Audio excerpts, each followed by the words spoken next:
Assalamualaikum warahmatullahi wabarakatuh. Perkenalkan, nama saya Rizky Hanya Pratama dengan NPM 10 12 20 79. Di sini saya akan menjelaskan materi mengenai matrifut insan.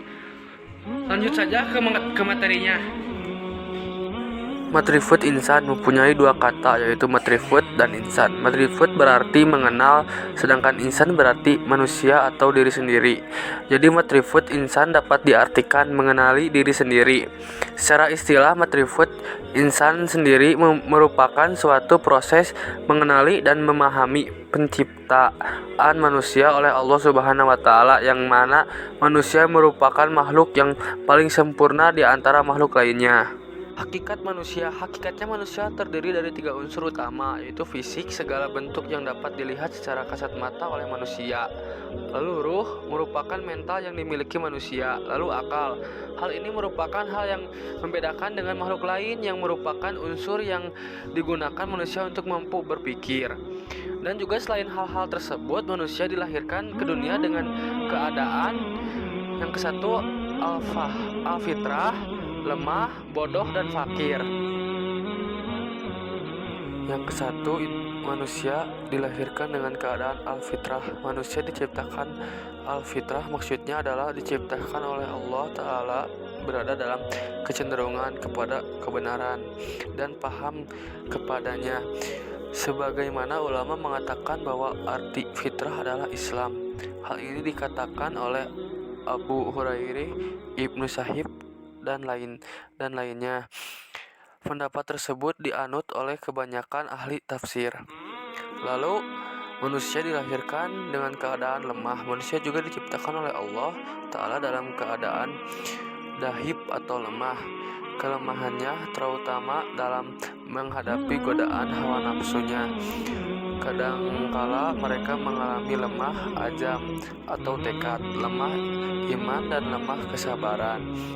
Selain itu, manusia pun dapat dasarnya memiliki kelemahan fisik, sehingga Allah Ta'ala menetapkan kebijaksanaannya dengan memudahkan berbagai perintah dan larangan. Dan ketika jadi kesulitan dibolehkan olehnya, manusia melakukan sesuatu yang hukum asalnya adalah terlarang.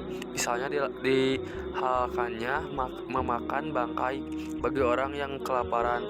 Allah berfirman dalam Quran surat An-Nisa ayat 28. Lalu manusia dilahirkan dalam keadaan bodoh. Manusia juga diciptakan oleh Allah Ta'ala dalam keadaan jahil atau bodoh. Allah Ta'ala mengungkapkan kondisi manusia ini dalam firman-Nya Quran surat Al-Ahzab ayat 72. Ayat ini menyebutkan bahwa Allah Ta'ala telah mengumumkan amanat, yaitu tugas-tugas ibadah pada langit, bumi, dan gunung-gunung. Seupamanya Allah menciptakan pada masing-masing makhluk itu pemahaman dan dapat berbicara, maka semuanya pasti enggan untuk memikul amanat itu, dan mereka khawatir, yakin mereka takut akan mengkhianatinya. Lalu dipikulah amanat itu oleh Nabi Adam sesudah terlebih dahulu ditawarkan kepadanya. Sesungguhnya manusia itu amat zalim terhadap dirinya sendiri, disebabkan apa yang telah dipikulnya itu, dan amat bodoh, yakni tidak mengerti tentang apa yang dipikulnya itu. Manusia juga dilahirkan dalam keadaan fakir. Manusia juga diciptakan oleh Allah Ta'ala dalam keadaan fakir kepada pemberiannya, yang sudah dijelaskan dalam firman Allah Subhanahu wa Ta'ala Quran surat Fathir ayat 15. Manusia juga diciptakan oleh Allah Ta'ala dalam keadaan tidak memiliki apapun kecuali apa-apa yang dianugerahi Allah Ta'ala kepadanya. Semua yang dinikmati manusia sepanjang hidupnya adalah berasal darinya. Maka manusia selalu dalam keadaan berkehendak dan berkepentingan kepadanya, dimuliakan.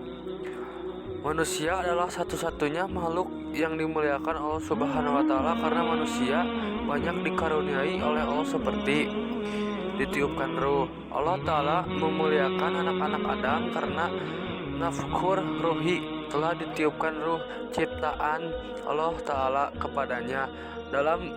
Dalam firman Allah Quran surat As-Sajdah ayat 9.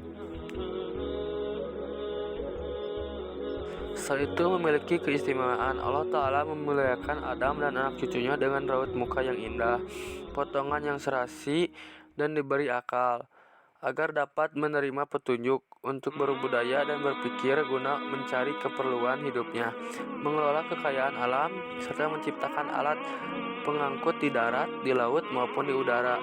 Dan Allah Ta'ala telah memberikan rezeki yang baik-baik kepada mereka itu, yang terdiri dari makanan yang didapat dari tumbuh-tumbuhan dan hewan. Lalu setelah itu ditundukkanlah alam padanya. Manusia pun dimuliakan oleh Allah Ta'ala karena Musak Harun lahu, telah ditundukkan alam ini kepadanya. Allah Ta'ala berfirman dalam Quran surat Al-Jathiyah ayat 12. Dibebani, manusia adalah makhluk yang mukallafun, dibebani tanggung jawab bahwa manusia diberi amanah ibadah dan khalifah oleh Allah Ta'ala. Ibadah yaitu taat kepada Allah dengan melaksanakan perintahnya, baik berupa perbuatan maupun perkataan yang berupa lahir maupun batin. Lalu khalifah, di antara tugas khalifatullah fil ardi ialah menegakkan hak dan keadilan di muka bumi, membersihkan alam ini dari perbuatan najis, syirik, fasik, serta meningkatkan kalimat Allah.